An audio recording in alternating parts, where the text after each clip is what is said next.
very beautiful. You're seeing them all over the place in social media.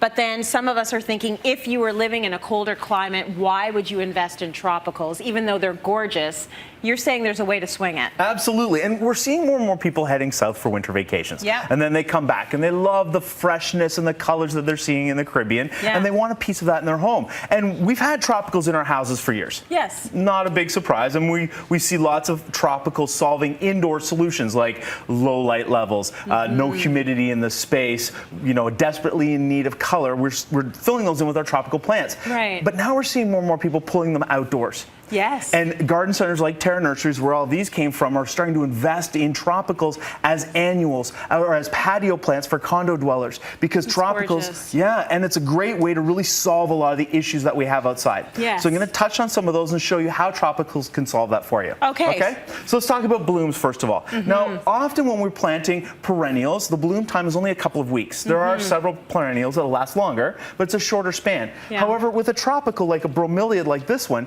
this stem, this beautiful flower, can last up to 6 months. That's so amazing. by putting this in a planter at your front door, you're going to get a beautiful bloom like that that's going to last so much longer because it's part of the leaf structure. The actual flower is only in the little thing up top. Right. So these are actually decorative leaves to attract pollinators in. Okay, nice. But here's the thing about tropicals, especially bromeliads. They can handle cooler, darker situations. They don't need full sun all the time. Because when you think they grow in the jungle under the canopy, right? Yeah, so this is going to true. look good at your front door, add lots of color all season long. You don't have to do anything. Okay. Okay. Crotons, another perfect example. And we're familiar with these on the inside. But again, as an outdoor plant, what a great way to add a punch of color that requires no effort. Like literally, you can put these in a shadier spot. Again, north side of a patio or a condo building. Your house is north facing, so maybe under your front porch, and you've got your big balcony.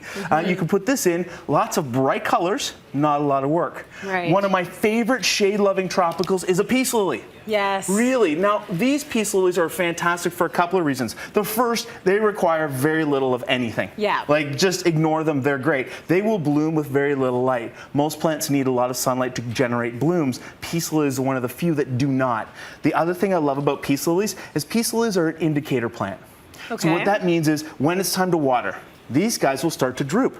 So you'll actually see they give you a warning. So you know that it's time to water all of your other plants when this guy starts to droop. So having this outside is a great way to kind of capture that and say, oh, this is my early warning system, my alert, but at the same time, it's going to bloom with a bright white flower and give you lots of freshness. Nice. Okay? A couple of things. When you're choosing your tropicals, often go with a thicker leaf versus a thinner leaf. Okay? Thinner leaf like this Dracaena. Now, Dracaena does handle medium to low light, but ordinarily, a thinner leaf doesn't do as well as processing the available sunlight. Okay, so they need more sunlight, more to generate energy through photosynthesis. Yes. Whereas if you go with a larger leaf like this Dracaena here, I'll pull it forward, that actually will process more light, give you less, or give you more energy with less light available, and you'll actually have beautiful variegated leaves all season. So keep them in planters.